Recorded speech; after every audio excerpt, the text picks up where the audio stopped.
بسم اللہ الرحمن الرحیم۔ السلام علیکم۔ انفو ٹی وی میں خوش آمدید۔ آج 21 جنوری 2021 بروز جمعرات، سعودی عرب کی شام کی خبروں کے ساتھ میں ہوں وسیم۔ اگر آپ بھی سعودی عرب کے حالات سے بر وقت آگاہ رہنا چاہتے ہیں تو انفو ٹی وی کو سبسکرائب کر لیجئے، ساتھ میں موجود بیل آئیکن پریس کر لیجئے تاکہ آپ تک لیٹسٹ اپڈیٹس پہنچ سکیں۔ آج کا نیوز بلیٹن شام کا بہت اہم ہوگا۔ اس میں بات ہوگی کرونا ویکسین، بات ہوگی ترحیل سے جانے والوں کی، آپ کے سوالات جوابات، سعودی عربین ایئر لائن، کرونا کی نئی قسم، اور اس کے علاوہ اور بھی بہت سی خبریں شامل ہوں گی، تو ویڈیو کو مکمل دیکھیے گا۔ شروع کرتے ہیں آج شام کی پہلی خبر کے ساتھ۔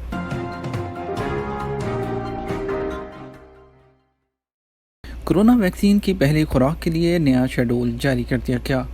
سعودی وزارت صحت نے کرونا ویکسین کی پہلی خوراک کے نئے شیڈول کا اعلان کیا ہے۔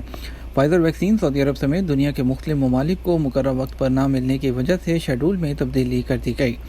سابق ویب سائٹ کے مطابق وزارت صحت نے بیان میں کہا کہ مقامی شہریوں اور مقیم غیر ملکیوں کو کرونا ویکسین فائزر کی پہلی خوراکیں دینے کی تاریخ دی گئی تھی۔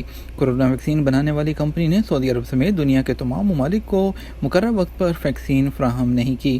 مجبوراً ویکسین دینے کے اوقات تبدیل کیے جا رہے ہیں۔ تبدیلی کا فیصلہ مجبوری میں کیا جا رہا ہے۔ وزارت صحت نے بیان میں مزید کہا کہ کرونا ویکسین کی قومی مہم جاری رہے گی۔ سعودی عرب کے تمام علاقوں میں کرونا ویکسین کے مزید سینٹرز کھولے جائیں گے۔ مقامی شہریوں اور مقیم غیر ملکیوں کی صحت اور سلامتی کے تحفظ اور انہیں کرونا وائرس سے بچانے کا مشن جاری رکھا جائے گا۔ ویکسین تیار کرنے والی کمپنی نے پروڈکشن یونٹ بڑھانے کا سلسلہ معطل کر دیا ہے۔ یہی وجہ ہے کہ کمپنی مطلوبہ تعداد میں ویکسین مقررہ وقت پر فراہم نہیں کر سکی۔ سعودی عرب چین کو خام مال تیل سپلائی کرنے والا سب سے بڑا ملک بن گیا۔ چین کے سرکاری اعداد و شمار کے مطابق سعودی عرب روس کو پیچھے چھوڑتے ہوئے 2020 میں چین کو خام تیل سپلائی کرنے والا سب سے بڑا ملک بن گیا۔ چین جو دنیا کا سب سے بڑا تیل درآمد کرنے والا ملک ہے، اس میں تیل کی طلب پچھلے سال بھی مستحکم رہی، جبکہ کرونا وائرس کے بحران نے عالمی منڈی کو متاثر کیا۔ سعودی عربین ایئر لائنز میں سعودیائزیشن کی شرح 85%۔ سعودی افرادی قوت کے ماہر ہشام السلیمانی نے کہا ہے کہ سعودی عربین ایئر لائن میں 85% ملازم سعودی ہو گئے ہیں۔ الاخباریہ سے گفتگو کرتے ہوئے انہوں نے کہا کہ سعودی حکومت کئی شعبوں میں مقامی شہریوں کا تقرر کر چکی ہے۔ ایئر لائن کے شعبے میں سعودیائزیشن کا سلسلہ جاری ہے۔ آئندہ 3 سالوں کے دوران 10,000 اسامیوں پر سعودی تعینات کر دیے جائیں گے۔ انہوں نے مزید کہا کہ ہوا بازی کے شعبے میں سعودیائزیشن کا ہدف یہ ہے کہ محکمہ شہری ہوا بازی اور فضائی کمپنیوں میں 25,000 سے 45,000 تک ملازم سعودی ہوں۔ ہشام السلیمانی نے کہا کہ سعودی شہری سعودی عرب میں مقیم غیر ملکیوں اور اپنے ہم وطنوں کی خدمت زیادہ اور بہتر انداز میں کر سکیں گے۔ ہمارا نصب العین یہی ہے، سعودی نوجوان وطن عزیز میں خوشحالی لانے کے لیے کافی کچھ کرنا چاہتے ہیں۔ انہوں نے اعتراف کیا کرونا وبا سے دنیا بھر میں ہوا بازی کا شعبہ متاثر ہوا ہے۔ سعودی عرب بھی اسی دنیا کا حصہ ہے۔ ترحیل سے جانے والے کب دوبارہ واپس آ سکتے ہیں؟ سعودی عرب میں غیر ملکی کارکنوں کے لیے انتہائی لازمی ہے کہ وہ اپنے کفیل یا مقررہ کمپنی کے پاس ہی کام کریں۔ قانون کی خلاف ورزی پر سعودی عرب کے لیے بلیک لسٹ کیا جاتا ہے۔ اس حوالے سے مدت کا تعین ہر کیس میں الگ ہوتا ہے۔ سعودی عرب میں محنت کے نئے قانون آئندہ سال سے جاری ہوں گے۔ اس حوالے سے تفصیلی نکات تاحال جاری نہیں کیے گئے، تاہم نئے قانون میں معاہدہ ملازمت انتہائی اہم ہوگا۔ سامعین، انفو ٹی وی کی جانب سے ارسال کیے جانے والے سوالات کے جوابات موجودہ قانون کے تحت دیے جا رہے ہیں۔ عمر کاہلو کہتے ہیں کمپنی والوں نے کرونا کے دوران حروب لگا دیا تھا، اس کے بعد دوبارہ نیا کانٹریکٹ سائن کیا اور تنخواہ بھی دے رہے ہیں، مگر اقامہ ایکسپائر ہے جس کی وجہ سے بینک اکاؤنٹ بند ہو گیا۔ کمپنی والے کہہ رہے ہیں ٹھیک کروا دیں گے، 6 ماہ ہو گئے ابھی تک کچھ نہیں ہوا، مجھے کیا کرنا ہوگا؟ کمپنی کی جانب سے کرونا کی پابندیوں کے دوران حروب فائل کیا گیا تھا۔ اس بارے میں یہ بات ذہن میں رکھیں کہ حروب فائل ہونے کے 15 دن کے اندر اندر کفیل اسے کینسل کر سکتا ہے۔ 2 ہفتے گزرنے کے بعد کمپیوٹر آٹومیٹک طریقے سے بلاک کر دیتا ہے، جس کے بعد کیس لیبر آفس بھیج دیا جاتا ہے، جہاں اس شخص کے تمام معاملات سیز کر دیے جاتے ہیں جس کا حروب لگا ہوتا ہے۔ آپ نے یہ نہیں بتایا کہ کمپنی کی جانب سے کانٹریکٹ کب کیا تھا، یعنی حروب لگانے کے کتنے دن بعد کمپنی میں آپ نے کام شروع کیا۔ اگر دوبارہ ملازمت کا معاہدہ مقررہ مدت یعنی 2 ہفتے کے دوران ہوا تو یقینی طور پر کمپنی نے حروب کینسل کر دیا ہوگا۔ जहां तक बैंक अकाउंट बंद होने की बात है तो ये इकामा की तजदीद से मुंसलिक होता है। इकामा एक्सपायर होते ही बैंक अकाउंट भी ब्लॉक कर दिया जाता है। जब तक इकामा तजदीद करने के बाद उसे अपडेट ना किया जाए अकाउंट सीज रहता है। आपको चाहिए कि वो मुआहदा जो कंपनी ने आपसे किया था कॉपी संभाल कर रखें, क्योंकि वो आपके पास अहम डॉक्यूमेंट है जिसे आप ज़रूरत पड़ने पर पेश कर सकते हैं।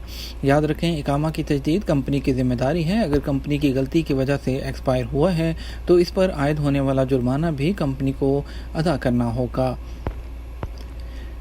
राना अल्ताफ़ कहते हैं, मैं 2012 में दम्माम में काम कर रहा था और कफील रियाद में था। मेरा इकामा वेल्डर का था। तफ्तीश में पुलिस ने मुझे पकड़ा और पाकिस्तान भिजवा दिया। आउट पास पर पाकिस्तान गया था। अब मैं बहरीन में हूँ और मुझे ट्रक लेकर सऊदी अरब आना था, लेकिन चेक पोस्ट से मुझे लौटा दिया गया। मुझे क्या करना होगा? आपकी गिरफ्तारी और डिपोटेशन के लिए कानून की शिक लगाई गई वो गैर कानूनी तौर पर काम करने वालों के लिए मखसूस होती है, यानी आप कफील के अलावा किसी और के पास काम करते हुए पकड़े गए, इसलिए आपको डिपोर्ट किया गया। ऐसे अफराद जिन्हें इस जुर्म में डिपोर्ट किया जाता है उन्हें उमाला साहिबा यानी आज़ाद घूमने वाले कारकुन कहा जाता है, जो इकामा और मेहनत कवानीन की खिलाफवर्जी के ज़ुमरे में आते हैं और इसकी सज़ा डिपोर्ट और सऊदी अरब में आइंदा मखसूस मुद्दत के लिए दोबारा किसी भी वीज़े पर आने की पाबंदी है। जब आपको डिपोर्ट किया गया था उस वक़्त आपको बताया गया होगा आप कितनी मुद्दत के लिए सऊदी अरब में नहीं आ सकते।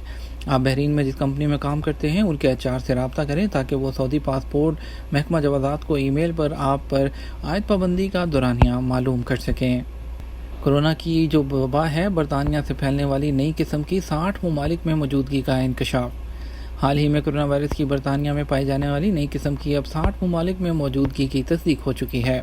गैर मुल्की खबरसां इदारे के मुताबिक आलमी इदारा सेहत ने बताया कि एक हफ्ता कबल तक वायरस की इकसाम 50 मुल्कों तक महदूद थी, अब ये मज़ीद फैल चुकी है।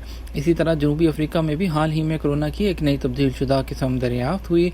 इन दोनों जो तब्दील शुदा किस्म हैं इसके बारे में ये कहना है कि ये ज़्यादा ख़तरनाक नहीं है।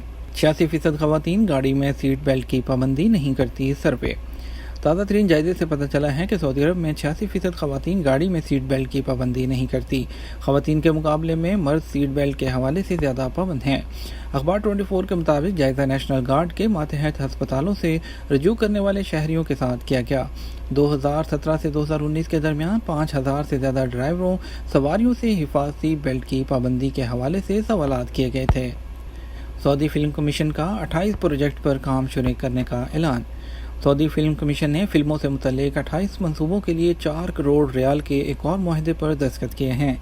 ये प्रोजेक्ट गुज़श्ता बरस डा मुकाबले में जीतने वाली एंट्रीज के हैं, जिनमें स्क्रिप्ट की तैयारी और मुख्तलिफ और तवील दौरानिए की फ़ीचर फिल्मों की प्रोडक्शन शामिल है। रियाद के करीब गोदाम में आग बुझा दी गई। सऊदी अरब में रियाद की मगरबी कमिश्नरी अल-मुज़ाहमिया के गोदाम और दुकान में लगने वाली आग पर काबू पा लिया गया। अल-मुज़ाहमिया कमिश्नरी दारुल हुकूमत रियाद के मगरब में वाक़ है। किंग अब्दुल अजीज़ रोड के जनूब में वाक़ रहायशी मोहल्ले में प्लम्बिंग और तामीराती सामान के गोदाम में आग लगी थी।